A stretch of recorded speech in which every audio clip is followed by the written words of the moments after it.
Welcome to the Crime Corner. Another day, another week with me, Jason, the Korean guy. From the other side, we got Agosto, and behind of the cameras, doing camera things, we got Faith. Could you tell us what we're gonna do today? So today I will be presenting a case of the Zodiac Killer. Is it a person or something like that? Yes, it's one of the most well-known crime cases there is. Oh, let's start then. So, in the late 1960s and early 1970s, a serial killer known as the Zodiac Killer terrorized Northern California. There were at least 5 victims, but later on, the murderer would claim he killed at least 37 people in total. Really, in total? Jesus Christ. That is a lot. Yeah. So, on December the 20th, 1968, on Lake Herman Road in Vallejo, 17-year-old David Faraday and 16-year-old Betty Lou Jensen were shot and killed while sitting in a parked car in a gravel parking area.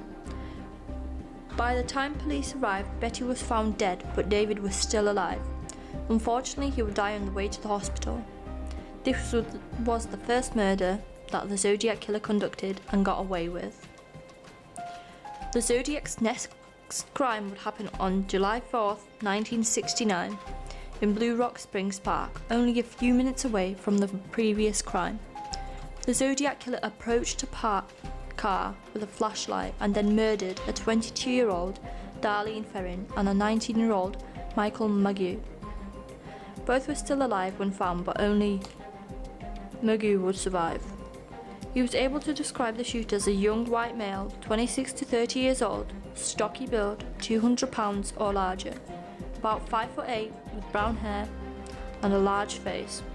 Within an hour, the police received a phone call from someone who claimed to be the shooter and the shooter in the Lake Herman Road murders. On August 1st, 1969, the San Francisco Chronicle, the San Francisco Examiner, and the Vallejo Herald all received a handwritten letter from someone who claimed to be the shooter.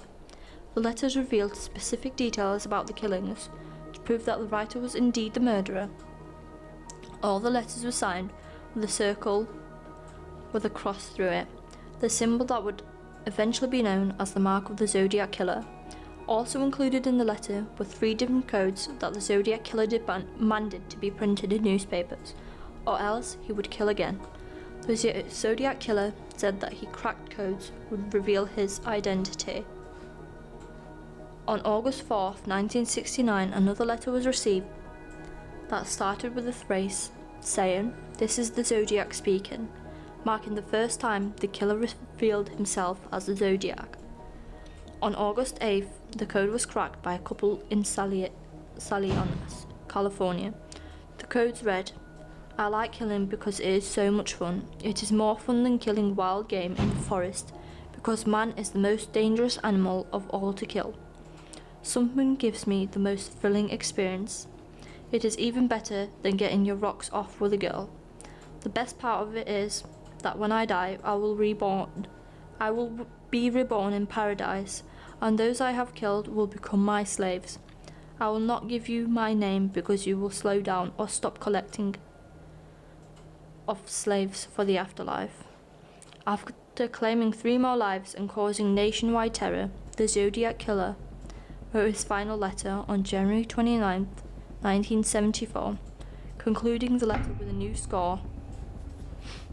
The true identity of the killer has never been found. That's sad story. Actually, the only thing that I like from that story is the name. I mean, the Zodiac thing is, I like that name. Yes, it is unique, but it's got a terrifying story behind it. Yeah, that's the only sad thing. But where was that?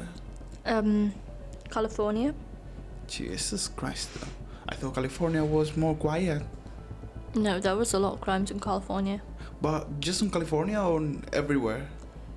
Surrounding parts of California. The murders were all taken in an area. Actually, I don't know what is worse, if Los Angeles or California. Because every problem in USA is around California, Los Angeles or New York. Yes. It's unbelievable. Well, I mean, you have something to say because I think you know more than me about that. It's just a truly terrifying case. And no one has found the serial killer after all. Well, and then I think we can finish for today. Yes. Let's see what happened the next week, next day, next video, you know? So, bye. Bye.